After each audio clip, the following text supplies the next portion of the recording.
Buy now pay later transactions hit 7.1 bilion ringgit in second half of 2024 dari Amir Hamzah, kita punya Menteri Kewangan yang kedua, sebab Menteri Kewangan satu dia busy buat benda lain. Yang nombor dua ni lah yang nak kena explain dekat rakyat dan juga dekat Parlimen pasal isu-isu kewangan rakyat Malaysia ni. So 7.1 bilion ringgit ni banyak. Meningkatlah almost 50% sebab sebelum ni untuk first half 2024 4.9 bilion ringgit. So isu dah jadi makin besar. I pun dah ketengahkan isu ni dekat Bank Negara. Dulu pernah jumpa diorang. Diorang kata, alah volume tu kecil je.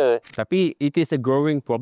Problem apa ni? Problem korang semua ni tak reti nak delay your gratification. You bayangkan zaman mak ayah kita dulu mana ada buy now pay later. Nak dapatkan kredit tu sikit pun susah. Dapatkan kredit tu kira orang kaya je tau. Zaman sekarang ni budak umur 18 tahun dah terus dapat akses kepada satu kredit berjumlah lebih kurang RM6,000. You know lah, I tengah cakap pasal siapa. Tapi bukan dia saja. Banyak lagi buy now pay later punya schemes yang ada dekat luar sana. So apa masalah dia? Kalau kita cakap pasal student umur 18 tahun, income pun tak ada. Macam mana boleh ada kredit limit RM6,000 untuk beli apa-apa yang dia nak dekat online platform tu?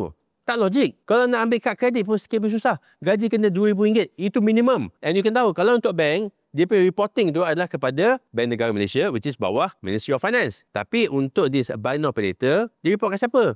KPKT, Kementerian Perumahan dan Kerajaan Tempatan. Tak faham kenapa benda ni dimonitor oleh KPKT. Sibuk nak jaga developer, sibuk nak jaga kerajaan tempatan, terpaksa jaga ceti ni.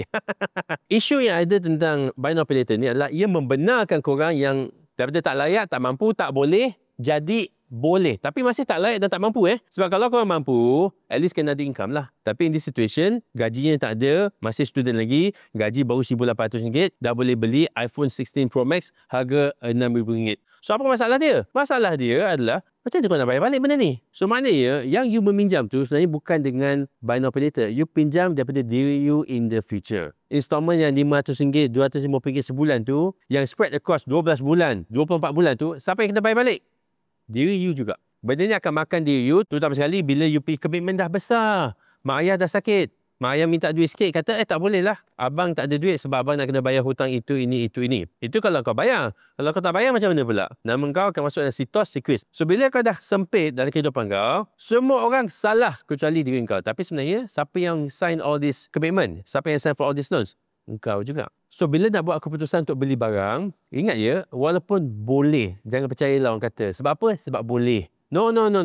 Memang semua benda kita boleh buat. Tapi persoalan dia, adakah kita patut buat? Cuba korang komen sikit lah. Kau kenal tak kawan-kawan yang macam itu? Tiap-tiap tahun mesti nak beli handphone baru. Terutama sekali bila dah dekat raya. Dia anggap handphone tu kira macam dia punya status symbol. Padahal orang lain yang gaji lebih tinggi daripada dia, tak kisah pun.